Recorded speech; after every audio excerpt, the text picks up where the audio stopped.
Welcome everyone, and thank you so much for joining the webinar this evening. My name is Laura Clark. I'm Director of Tutoring at ArborBridge. I'm joined by Mindy Madewell-Baker, our Head of Sales. We're working with students every day, providing expertise and guidance from our world, which is tutoring and test prep, to help guide them towards decisions that are best for their individual needs. There's definitely a lot to figure out. And instead of you taking a crash course, we want you to feel like you can tap into our team of experts. We're also really pleased to partner with your college counselor to make sure our support is aligned with your bigger picture goals. So of course, Anthony Sue, Operations Manager at Illumina Education, is also here. So thanks for joining us, Anthony.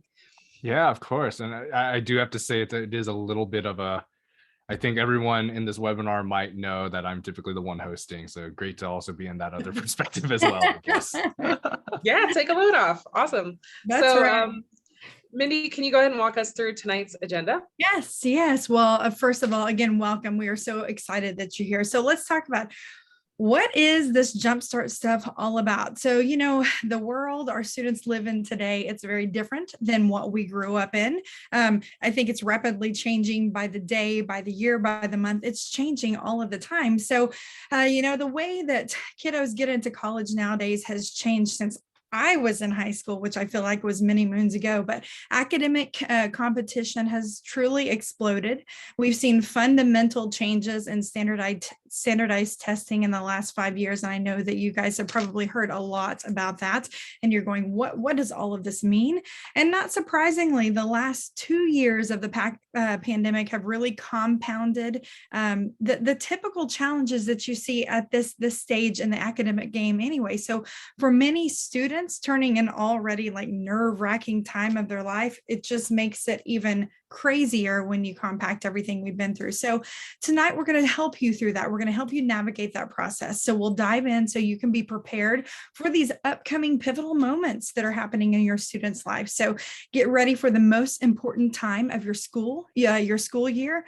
Bring balance back to how you approach your work and figure out what tests are on the horizon. So our goal today is for you to leave this session feeling truly empowered, and if you have questions throughout your situation, because we know they're all a little bit different, we are here to partner with you. We're here to partner with Anthony and the team at Illumin to make sure that we get you off on the right track. So we have our Q&A box open. We also have the chat box open. So please feel free to drop things in there. I will monitor that as we go through the process here tonight. So let's keep on moving through. So let's talk about academic readiness. So Laura, let's talk about how we can help our students be prepared and truly just ready for the school year. Sure. So a phrase that you're probably familiar with is Summerslide. So school is out, and of course, for many students, it's been a really long year. And as soon as those finals wrap up, you want to embrace your free time, indulge your other interests, as well you should. Unfortunately, Summerslide is real. Data shows that students can backslide 2 months worth of gains, and that usually takes teachers about 3 weeks to make up for it in the fall. So if you think about it, with junior year coursework being more rigorous than last year's, every day of those sort of redos that you're having to engage in can have a really big and even outsized impact on how your child is able to keep up with what is then an accelerated pace once they're able to then start on new or current material. And really at any age, any stage, this is especially true of math. So what should you do? Really start to assess and think about this now, because basically you don't want to find out that first week of school that you're behind. So think about it now and consider your child's specific needs and what they may be. And for different classes or different subjects, they may fall into one of these categories or more than one. So if we just take them one by one, if you're in that catch-up category, take a really good look at last year's pain points and try to zero in on what was tricky and study that instead of seeking to recap an entire year's worth of material. Really go in and make it customized for what you need, as opposed to trying to cover every single thing. That's going to be really overwhelming. In the middle there, that sort of middle path, maintaining, it's honestly what pretty much every student should be doing a bit of over this summer, looking for independent learning experiences. Those could be camps. For me, I was a tipster, so I went to Duke Tip for a few years around this age. It could be online courses. It could be just researching and digging into a topic that you're interested in. And also just spending time reading and journaling. That also doesn't have to be heavily academic either. A personal journal or diary, even a few books on Audible, those are all great choices to sort of keep those skills sharp. If you're in the sort of the get ahead category and you're anticipating challenging coursework next term, go ahead and anticipate that as best as you can by looking at your syllabus for the coming term. If your teachers provided pre-work, that's going to be a really strong resource for determining what you should be working on now. Or also you may want to engage a tutor who's knowledgeable about your syllabus. So again, you might find yourself in one or more of these categories depending on what the subject is. So you might have also heard about COVID slide. And to be completely honest, I really think that phrase seeks to minimize the impact of a global pandemic on schooling. It's a much bigger deal than slide. So we're not going to talk about COVID slide. It's really COVID learning loss. This is a much more kind of long-term thing that we're seeing. It's not the result of an extra relaxing vacation on the beach or refusal to pick up a book in favor of a video game controller. As parents and educators, we've all been seeing over the last 2 years where children have had to be ready to manage self-led learning literally overnight, grapple with asynchronous learning, work against learning objectives that may have felt like they're sort of moving targets, and all of that on top of personal stressors at play. So it's really quite a big deal, academically, emotionally, mentally. And I'm curious, Mindy, as a parent, how have you been seeing this playing out over the last couple of years? Yeah, great question. And I'm so glad you asked because, as a parent of a 22-year-old and a 20-year-old, I can absolutely speak to this. I can feel this in my bones, just like most parents and students who've tried to navigate this. We've been through virtual graduations, hybrid college tours, in-person learning, distance learning, and then everything in between. I mean, I know that you all have done this too. You lock arms and you're like, okay, we're going to do this today. And then it changes. And we've had to learn to pivot and to really roll with the punches. But the constant, inconsistent roller coaster of academic life that our kiddos have lived, they've given my girls and many students across the globe a feeling of misdirection. They really feel like, I don't know where to go next. And so what we see is a result of a missed crucial guidance and practice at how to study, the how behind things like, how do I study? How do I engage with academic tests? How do I connect with a teacher who's like, is she real? Is he real? They're on the screen. So how do I connect? So whether it's homework, projects, tests, it's really the how. So they have needs that need to be addressed truly beyond the classroom. So, as we continue to move through here, we really want to take a step and think about the students and all the things that they have on their plate. So the things going forward, the things that they have just gone through. So these days more than ever, even prior to the pandemic, I think about, again, like I talk about my own high school experience, I can vividly remember what it felt like, this never ending cycle of homework, of studying term papers, finals, SAT, PSAT, sports, clubs, part-time jobs, and so on. So our kiddos face some of that, but then you compact the pandemic and learning loss and everything on top of that. And they're really looking for direction. So if that's not enough, the American Psychological Association has reported that around 80% of teens have experienced more intense stress during the COVID-19 pandemic. And I know you probably feel that as well. So it's a hard time in general. And for a lot of our students, it's just really tough to navigate and tough to manage. So in addition to the Summerslide, you have the COVID learning loss, and it's had that deeper impact. So it's not just gaps in content acquisition. It's a loss of true executive functioning, the how we do these things in our society. So we're talking study skills, we're talking emotional management. We're talking growth mindset and the like. So mindfulness is increasingly important as the students deal with uncertainty and rapid changes, as well as the long-term impact of COVID learning loss and its related stress. So while all of this is super heavy and it's like, oh my gosh, you could just go down the rabbit hole of these things, we are here to help. We're here to be your partners. We're here to help you navigate yourself out of this. So the combination of learning loss, age and expectation, the pandemic, it truly piqued our interest as a team. We're like, how can we help our students, out of this? Let's dive into the research and let's find the answers to help them become true overcomers. So Laura, can you tell us a little bit more about what our team did to make our way through this academic induced anxiety piece? Sure. And I got a little excited there with the That's slide. okay. We, like Minnie was saying, a few years back, our team at ArborBridge became really interested in diving into just more ways to support our students to help them develop. At the time, what we were really focused on was healthier test-taking mindsets. So many students do experience a combination of the physiological, cognitive, and emotional responses that occur when they're taking and preparing for tests. And, there's a whole range. For some students, it can be pretty mild and it's widespread, feeling just a bit nervous before an exam.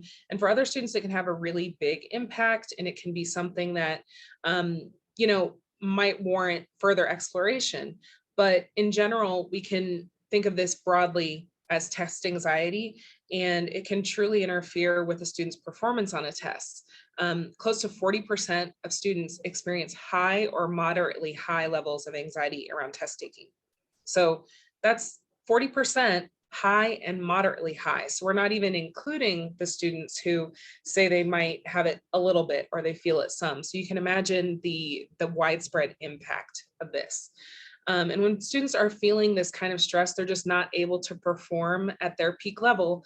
And increasingly, we see this beyond exam day, especially with COVID learning loss. But I promise you, it's not all doom and gloom here. We've found it's very possible to work past that. And we're very data loving, so I'm gonna hit you with a little chart here. Students can work to recognize and manage their responses to anxiety, and there are mindfulness techniques that they can practice to help themselves remain more grounded, more positive, and more focused in order to perform at the level that they're actually capable of. So I'll cut to the chase and what this slide is showing. This is real data of how ArborBridge students with test anxiety performed before and after mindfulness coaching. So on both of these, the sort of a green bar represents students with test anxiety, and the yellow bar is basically the control, the ArborBridge average. So the before chart shows achievement levels before testing mindset work. Basically, students who report having test anxiety were averaging what we would call negative improvement. The bar is actually going in the wrong direction because these students were suffering from score fluctuations and also backsliding, achieving something and then not being able to replicate that achievement and backsliding in their scores. So after literally just 1 or 2 meetings with an ArborBridge coach, they're back on track. Their progress jumps up to 87% of where other students are. So 87% of where students are after just a couple of meetings. So this means that they're making up a lot of ground in a super short period of time to achieve those sizable score gains that they were aiming for.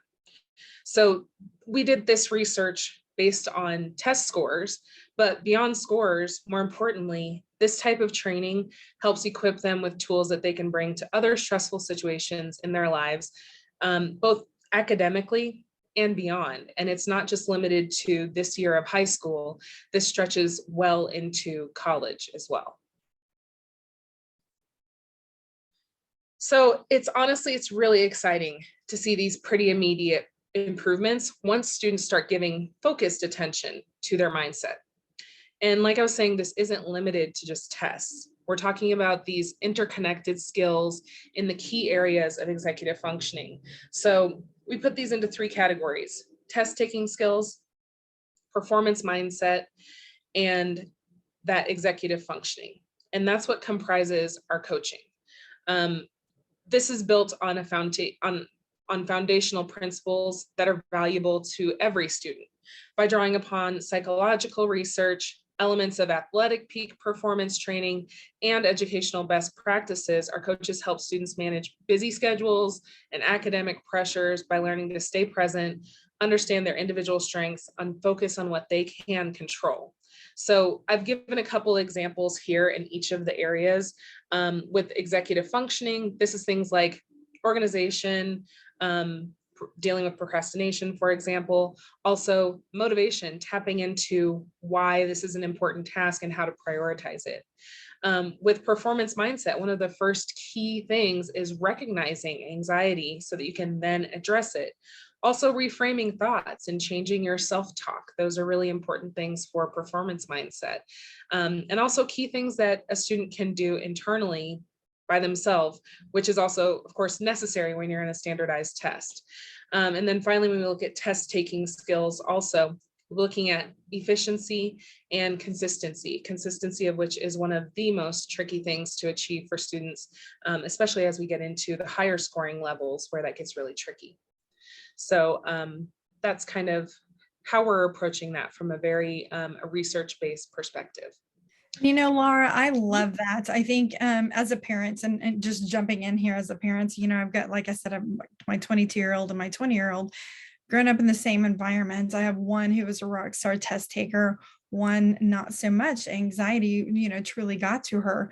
And I think, when we look at this as a parent, we pay for those extra things like, I was a former basketball coach. So we would have our team stuff, but we'd also have our kiddos go specifically to one coach for shooting or one coach for fundamentals on this or that. So we do that in music lessons, we do that in sports, but taking this at the academic level, I think about how much this could have helped my kiddos and how now that we have this rolled out, I want to get them enrolled in it as well, because I think it's important because these are skills beyond academics. These are things that will take them through their careers as well. Knowing how that performance mindset, imagine, getting up in front of your company for the first time and doing a presentation, your coworkers. So these are the things that we want to help them with so they can learn how to manage the mindset. They can learn how to write that email, or they can learn how to act, to manage their emotions under pressure. So those are just a few of the little things. And I just have to speak as a parent because I'm very, very passionate about it. And I know that these are things that we do in other aspects of our kiddos' journeys. And I think it's just very, very important to take it through the academic piece as well. So thank you for that information, Laura. I think it's just incredible research that our team has done. And I'm excited to see our kiddos that have enrolled in it just keep rolling through and see their success. So as we talk about tests, so you've heard the word test. So let's talk about those testing considerations. So, you hear, all right, we've heard about all these things that have been happening in learning. We hear how you can get us some coaching and help us through, but what about tests? Like, tell me what I need to, to take to be able to get through this stuff, right? So are there, several tests on the horizon? Yes, they are. Yeah. Can we help you navigate that? Yes, we can. So Laura, I'm going to turn it over to you to tell us a little bit about the gazillion different types of tests we can take and how we can narrow it down to see what's the best fit for the kiddos. Sure. So this is sort of the elephant in the room, Yeah. Of course, junior year being the year of your most important coursework to date, the one that's going to have the biggest impact on college applications. And then on top of that, you've got testing to figure out. So we're going to spend a little time talking about this. So you've probably seen all of the exams on this list. They've been on your radar probably at some point. And it seems like a lot to get through during the school year. So like Mindy was saying, we're going to do our best to make this just simpler. So first of all, I'm going to cross a few things off the list. So that's the good news so far. So starting with kind of the one that's probably the most buzzy, I'll say the digital SAT. there in the middle of your screen. You've probably heard about it, but it won't be administered in the US until spring 2024. So after you've submitted your college applications, so not going to worry about that one. Another good thing to know is that while the pre-ACT can be helpful practice for younger students, you really don't need it for anything. If your school offers it, go ahead and take it. It's still some good practice for the ACT, but there's no need to truly seek it out per se. I'm also taking APs off the list for now, not the way you think though. But those are already a little bit more mapped out for you since you'll be taking a course that ladders up to that test. So with those courses starting in the fall, you'll want to get a feel for them to see if you might want support for them. You know, some of our AP students have support ongoing throughout the entire school year to make sure that they're keeping up with the content. And others will start in the spring to be more focused around exam content and that kind of thing. So that's why I'm taking APs off the list, but they're definitely still in the mix. So we'll come back to that. So one final adjustment. I'm going to shorten the list a little bit more. We've got PSAT, and then I'm putting SAT and ACT on the same line here because you really don't need to take the SAT and ACT. Back when I was in high school, I took both. I'm from the Midwest, and I was told that the ACT was great for in-state schools and the SAT was for out-of-state schools. But in the decades since then, the exams are on equal footing, so you don't have to worry about that. You can just pick the one that's best for you and focus in on that one. So hopefully that has helped a little bit. That was easy. That was easy, right? So we have the easy button. So this is the final list, rest assured. You know, if you have questions and you're like, I'm not sure about that, pop them in the chat box, throw them at us, or, you know, contact Anthony, contact us here at ArborBridge, and we can totally walk you through those things. But, you know, I truly think that testing is going to be a bit simpler than you anticipated. It really is. Depends on your situations. All of these could be an option. So let's spend some time and talk about what is right for you. So that way you can feel better, you know, truly about how to prepare. It really is that easy. Boom, the easy button.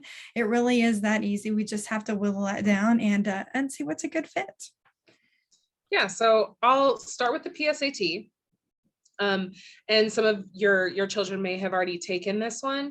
It has 3 sections with the reading focusing on interpreting passages and also graphics, and it's got sort of mid-level math. And I said that you're probably already a little bit familiar with this, and one really, I think, helpful point of clarification for probably the next year is that the College Board really did us no favors when it comes to the names of these exams. So the P in PSAT does indeed stand for practice, but it is not just a practice SAT. It's actually a shorter, easier version of the SAT. It is meant to be predictive of SAT scoring, however. And just for fun, there are also 3 different versions of the PSAT. So there's PSAT 8-9, you guessed it, for 8th graders and 9th graders, PSAT 10 for 10th graders, and the PSAT NMSQT, whole lot of letters for you, which juniors will take in mid-October. So we'll dive into that one a little bit more because you may or may not have had experience with the sort of younger student versions, but the PSAT NMSQT is typically what people are referring to when they just say PSAT. So in terms of what to expect here, I'm going to dive into this one because it is earliest on your timeline. Like I said, that'll be mid-October. So if it's sort of like PSAT light, what's the point, you might be wondering? It's not reported to universities, but it is the National Merit Scholarship Qualifying Test. So that's an academic competition with scoring by state. And by the way, I included the most recent scoring for California. California is a super competitive state. So whether this is actually important is a really personal question. It is, like I said, an academic competition. It's a scholarship academic competition. But it's really important to note that over the years, the program has changed significantly. So there's also programs called, in addition to National Merit, there's National Achievement and National Hispanic. And these are programs that were known for giving full ride scholarships. So for me personally, when I was in high school, I was National Merit Commended, which means I had in the top, I think, 4 or 5 percentile of scores. And I was also a National Achievement Scholar, and National Achievement Program is for African American students. National Hispanic Program is for Hispanic students. And unfortunately, these programs, all 3 of them, are just much smaller than they used to be. Like I said, they used to be known for full ride scholarships, which actually I had to a state school. And now the average award is just over $4,000 for fewer than 8,000 recipients total. So it's not the huge scholarship competition that it once was. There still is money in it, and there's definitely still clout if you want to have this on your CV or your resume. Some students seek this distinction because their parents had it. Maybe it's a family tradition. There could be a number of reasons why you want to pursue this. And that's why I said it's definitely a personal question, or a personal decision, really. So, if you're looking to achieve this, really the only time I recommend preparing for this exam is if it's important to you for one of those reasons, and you're already close to that scoring range. So like I said, California is a really competitive state. It's different for every state, and we never know exactly what the cutoff will be until pretty late in the game. So if you're, wanting to achieve this, you want to just be aiming for the absolute best. And the scoring is a little bit tricky. It's because the PSAT is scored on a scale of 15-20, but then you also have this NMSQT number. So if it's something you're interested in, you can definitely explore it. So moving on to SAT and ACT, again, you may have heard any number of things about which one is better for you or preferred. Like for me, the way it was in different states, or you may have heard that one is better for left brain or right brain students. The truth is that these exams really have like 80% overlap when it comes to content. Both are primarily multiple choice, and excelling at each one will require some exam specific strategies. So highlighting the differences here is what I wanted to do on this slide. The SAT, the reading calls for deep analysis, whereas on the ACT, it's more about recall and speed. In math on the SAT, there's fewer topics and you have a no calculator portion, whereas on the ACT, there are more topics and it's at a bit of a higher difficulty level. The ACT also has a science section, which can psych out some students, but I promise you the science section is actually more of like a logic and reading comprehension section. It's testing how you're using scientific data. It's not testing how well you know chemistry or biology. The ACT also has an optional essay. And then the scoring scales are different, but we do have concordance tables so we can tell you what one score on the SAT translates to on the ACT, so that you have an idea of how each one measures up. Overall, the easiest thing to probably remember about how they're different is that the ACT questions typically read a little bit more straightforward, but you have less time per question to get through them. And then on the exact flip side of that, on the SAT, you have more time per question, but they're worded in a more nuanced way that most students are going to find a bit more tricky. So really, what do you do with this information now? Because just knowing these descriptions and understanding what the exams are like doesn't necessarily help you figure out what to do about them. So you want to figure this out with diagnostic testing. And I'll get to that in just a moment, because another buzzword we've got here is test optional. Surely you have seen tons and tons of stories and headlines and lots of different sort of lingo being thrown around. Over the last couple of years, a lot of schools have changed their policy about whether they require tests. And most schools who have changed their policies are test optional. There are very, very few schools that are test free, or test blind, meaning that if you submit scores, they won't even look at them. Nearly all schools are in the sort of maybe or yes categories here of test optional, test flexible, or test required.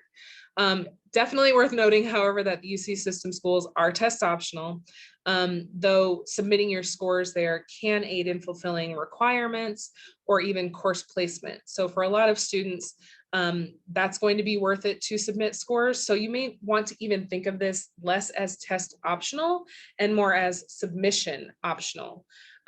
Because in general, you sort of want to go ahead and pursue this until you find out that you don't actually need it for sure. There's also some other notable reasons to pursue testing. Those include athletic recruiting, seeking scholarships, shoring up a weaker part of your application, or if you're a high scorer and you really want to show off what you're capable of. So coming back to what I mentioned, diagnostic testing, this helps you determine a few things. First one, which exam should I focus on? Instead of thinking about which one might be better for left brain or right brain, or which one your mom or dad took, find out which exam is best for you and your skills and your aptitudes, and then pursue that exam. Further, the diagnostic testing will help you get a feel for what your starting score is, really your baseline, and how far you have to go down the road to achieve your scoring goal. It gives you an idea of just how aggressive your goal is. Is this the type of thing that you might get done in a month or two, or do you want to spend a bit of a longer time doing this? In general, we always recommend the slow and steady pace, not cramming or anything like that, just because you really want, going back to what we were saying about mindset, consistency here.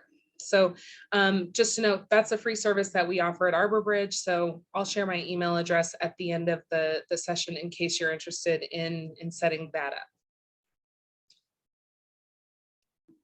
So just oh, adding yeah, one ahead. small thing. Please do. UCs, yeah, UCs are moving to test free, so they will not be taking test scores going forward. Okay. I think notable, yeah, UCs and CSUs are the notable two.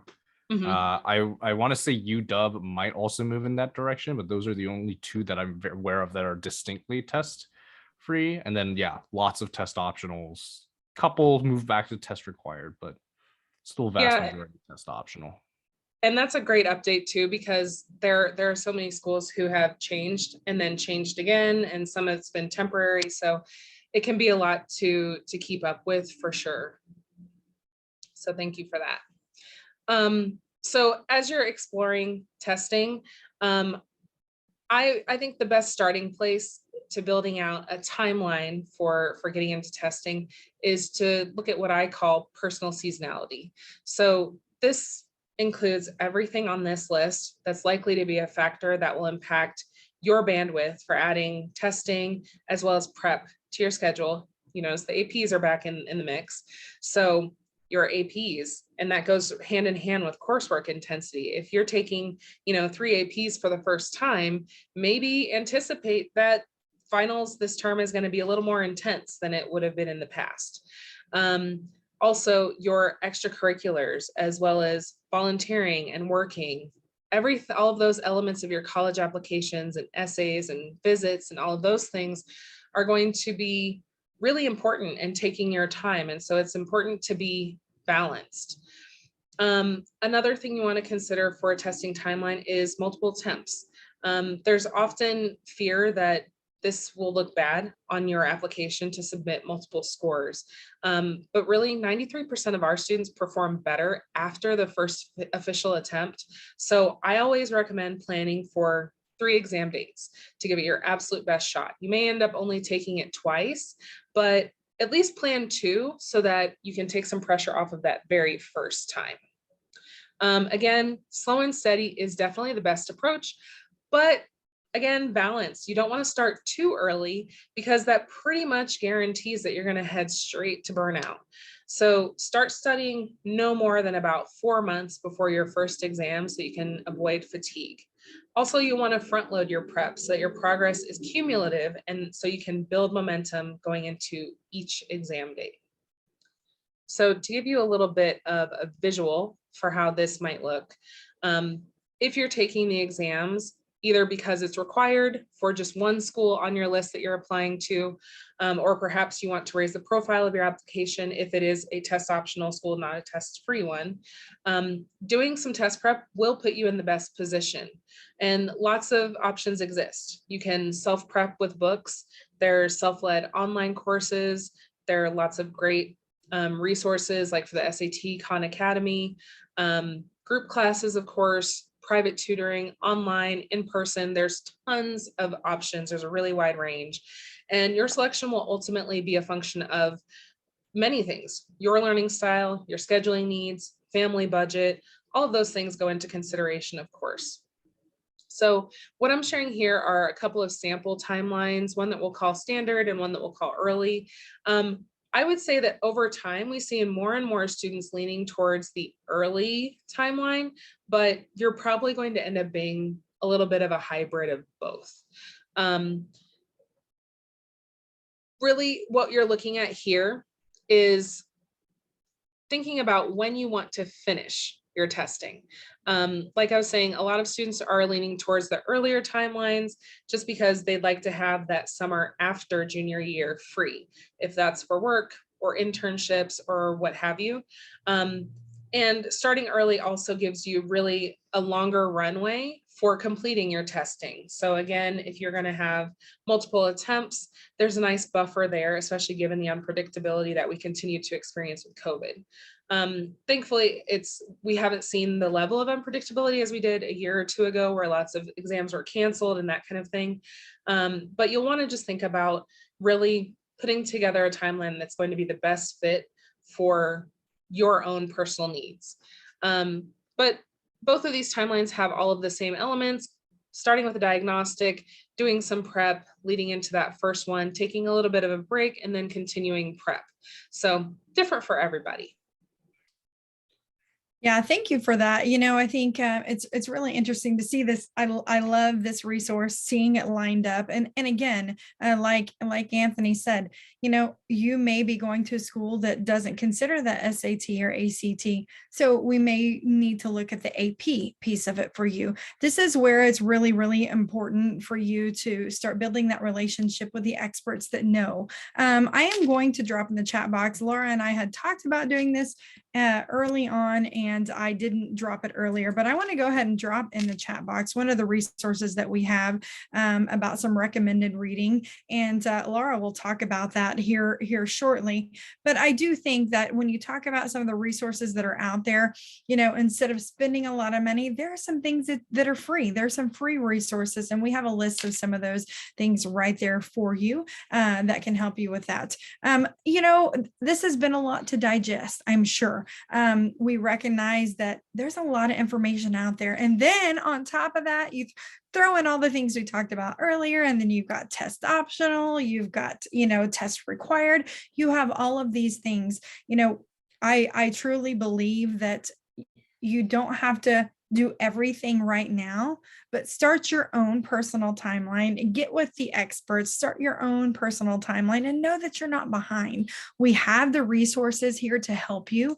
We have the things that will help you take care of your mind, take care of the things to prep up your brain and get you ready. We're here to help you navigate. So take a deep breath and know that it's going to be okay. So you've got about 4 different things, and I went ahead and dropped the reading in there, but you've got about 4 different things, Laura, if you want to wrap that here, so that way they know what they can do right now. Yeah, so, like we said, we want you to come out of here feeling empowered, not overwhelmed. So just sort of wrapping it up into just a neat little list of some things you want to just consider. So Mindy shared that link to our recommended reading list. And this is really a great resource for any student, going back to what we were talking about and really combating the Summerslide, whether you're trying to catch up or maintain or get ahead. This is a great resource because any student is going to benefit from increasing their verbal maturity. So the reading list is great because it has different types of text. You've got books, magazines, articles, websites, and tons of different topics. So hopefully this will be a really good resource to find something in there that's enjoyable, that will also be helping you to reach long-term goals. Of course, taking care of your mindset, the piece that we talked about with mindfulness coaching is really powerful. And this is not tied to any specific academic subject or coursework. Performing at your best in any academic endeavor starts with that balanced mindset. So increasing mindfulness, strengthening study skills, and managing anxiety will all underpin success for years to come. So our coaching assessment takes less than 10 minutes, and it's designed to help you identify your specific need areas. So that's one that we're going to share a link to that as well. Yes. And it's actually a Drop really— that in the box. I'm sorry, Laura. I just dropped that in the chat box. Awesome. So that's actually a really great parent-child exercise. So, if you're concerned that your child is, kind of struggling with some mindset challenges, if that's test anxiety, if it's sort of more general anxiety around how to manage their schoolwork and that kind of thing, I would recommend sitting down, having them take the exam or the assessment, and then also you taking the assessment separately, because it's often really telling to see how they're experiencing it versus how you're viewing it. And then being able to use that information to really put together support for them that's going to have an impact once the school year starts. Finally, you can also arrange diagnostic testing. Again, putting your diagnostic SAT and ACT on the calendar before school starts helps you to give yourself a long runway for mapping out your testing needs if you need to take those exams over the coming year. And that is a complimentary service, so we're happy to help anyone who's interested in doing that. Now is a perfect time to do that. We just looked at those testing timelines. So right after the close of sophomore year is a great time to do that, because students have typically completed the coursework that they'll need for the exams, and they're ready to start that endeavor. And finally, again, our team is here. This is the team that has put together some of the research that we've chatted about tonight, our expert tutors and all of that, who are sort of behind the scenes helping us guide you and advise you and work with your counselors and all of that. So, just start planning for the support that you need now. That may mean just having a conversation or looking through some of our blog posts. So I'm always happy to chat about your specific concerns and questions. So that's really all we have tonight, but we've got some time for some final questions. So I think we'll go ahead and take a look at the chat. Absolutely. So drop those in the chat box or in the Q&A box. We would love to help answer any questions you have, and then make sure and save those resources. Again, we've linked the coaching program, and you can find out more detail about what each of those segments are. We can build truly an a la carte program. You can pick and choose. After you take that assessment, we'll pick and choose with our experts what's going to best suit your student and get them started on the right foot there. And then the recommended reading list, that is a rock star resource. If I've ever seen one, it is very, very much, it's a robust list, and I think you'll want to check that out. And last but not least, you have Laura's email right there in the resource box and the chat box, and she can connect you with all the things, because we have all the things, and she can connect you with that. So, all right. I don't see, I have one Q&A, I believe. Let's check that out. All right. How do you recommend studying for the PSAT? Sure. So the PSAT, like I mentioned, is a shorter, easier version of the SAT. So for our students who prepare for the SAT, or for the PSAT, excuse me, the curriculum there does draw heavily on the SAT. So your best resource is going to be actually starting some of your prep for the SAT. The biggest differences you're going to find are a little bit of the format, because it is a shorter test. So if you're taking the PSAT and hoping for a certain score, you'll probably want some dedicated support for it, just so that you can gain some of those strategies to that ladder up directly to the actual format of the PSAT, where it differs from the SAT. But the short answer there is that a lot of that work is going to draw directly on curriculum for the SAT. So for example, if you were going to do this at home on your own, you could look into Khan Academy resources, as well as the College Board's official SAT books. All right. How do you think about depth AP college courses in a strength area versus breadth, other courses, extracurriculars? What are your thoughts on that, Laura?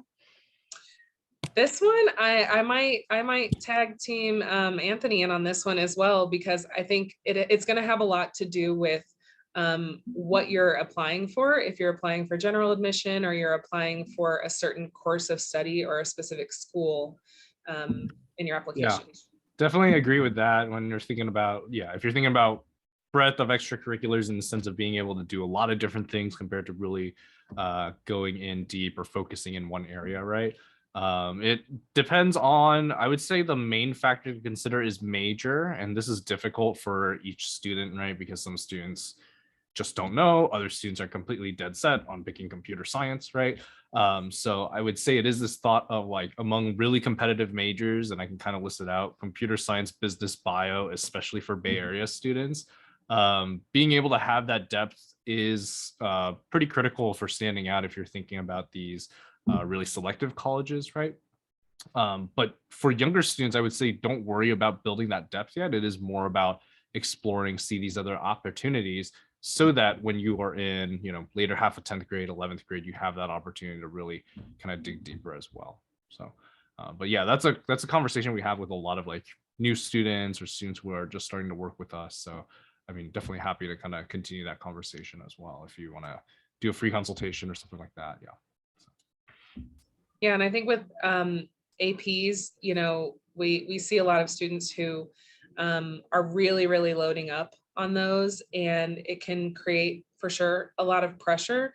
But when those are connected to, the areas of study that they're very interested in that kind of thing, they're just really important. They carry a lot of weight. And what we also see a lot of times is that students are in the courses and they're learning the material that's going to be on the exam, but what they're not learning at school is the exam format and how that information is going to be asked, how it's going to be formatted, how they need to be able to think about it and manipulate the information. So that's also another reason why you might want to consider some expert support for APs, both the course and the exam in spring. And this is, in partnership with Illumine Education, this is what we do. This is what our teams do. We really try to stay on top of, what's happening in the industry now across the globe. So depending on where you want to go, depending on what your major is, coming out of a conference a couple of months ago, it was interesting to hear each university has a different spin on this, and it just depends on your student. So that's why it's so important in navigating this process to have a partner, and that is truly what we're here for. So we'll get to know you, we'll get to know your students, we'll lock arms with you and say, okay, let's get this assessment out and let's start creating your path and your timeline to academic success and beyond. And I like to always remind you, and beyond, because I believe truly in my heart of hearts as a mama, that coaching program is really what can help take your kiddo to the next level in all things professionalism. So thank you all tonight. I don't see anything else in our chat box, in our Q&A, but truly we are so grateful that you took the time to be here with us tonight, and we can't wait to see you again. So I did have one just pop in if we have a moment. Do we have a moment? Yeah. All right. What things outside of school, extracurriculars, programs, jobs should juniors be focusing on besides those tests? I mean, I I think Fun? it's probably it's schoolwork. Yeah. We say this all the time to students that, if you're submitting your scores for tests and you've determined that that's part of your application package, we want to support you in doing as well as you can on them, but we also don't want your test prep to cannibalize your schoolwork because it is so important. What would you say, Anthony?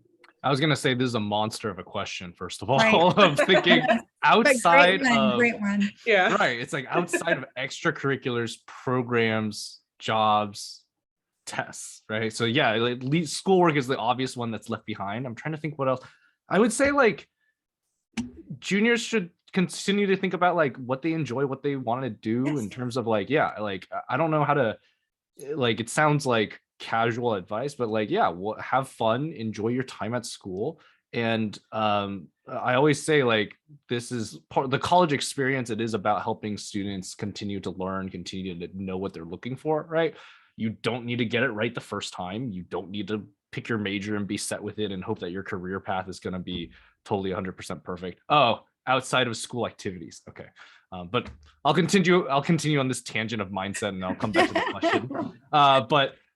Yeah, I guess I would say like, yeah, still like, take their time to like have fun, enjoy time with your friends, right? And of course, like, yeah, try to continue to learn, try to continue to be curious, whether it's podcasts that you enjoy or a TV show or just like there's a lot of ways to learn, right? So don't feel this need to like constrain yourself to just schoolwork or just test taking or just summer programs and things like that, right? So I think what we've seen over the years too is that the expectation for students to have sort of a stronger idea of who they are and what they want has become stronger and stronger earlier and earlier for them to have that sort of figured out. So I agree with you. I think just exploring and being curious is what's going to help so much. I know for me, when I was, again, decades ago, when I was in high school and college and all of that, I didn't have my first internship until college, which is now kind of like, that would be super late.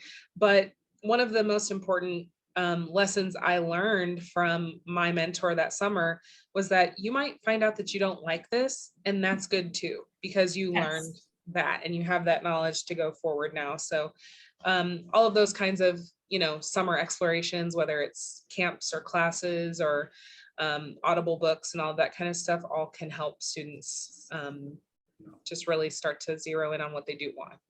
Absolutely. Yeah. And you really don't have to, again, if it's not a full internship, if you will, utilize those relationships that you have. You've got parents, friends, different people in your circle. Go job shadow for a day and see what that is like. Just spend a day or two and see what it's like. And I will say, and I still go back to our coaching program, taking that assessment and seeing some of those gaps that you might need. That's also where once you take that assessment, see the gaps, you can start looking and identifying those things that you can be better at. So when you do go spend a day or two with your doctor friend or with your teacher friend or whomever it may be, you can go, okay, well, that's how they enter these notes, or that's how they speak with a patient, or whatever the situation is. I think that's where you see some of that live situational those things in action. One final thought. I know we were kind of going on this tangent, but I remember the words from Giles Eady, who's the one of the admission officers at Emory University, right? Because the question is outside of school activities and kind of thinking about that, right? And I remember when we asked Giles, like, well, yeah, what types of students is Emory looking for? What kind of students get in? And Emory says, or Giles said, we're looking for good people, right? Above all, we're looking for good people, right? So, we were talking all these logistics about tests, extracurriculars, things like that, right? You can't forget that a lot of these schools are looking for good people. So as long as a lot of students remember that, and do their best to live that up, that's what they're looking for. So very good. Absolutely. Good stuff. Well, thank you guys. Great questions. Again, audience, thank you for these questions, because as you can see, you can get us going talking about all this stuff. We could continue talking about it all night. We're obviously very passionate about it, and we want to help you in your academic journey and beyond. We want to partner with you, and we truly, again, thank you and are so very, very grateful for your time tonight. Anthony, thank you for having us. We love this. Absolutely. Yeah. Thanks, Laura. Thanks, Mindy. Thanks for hosting. Of course. Thanks everybody for coming out tonight, and take care. Good night, everyone. Good night. Bye-bye.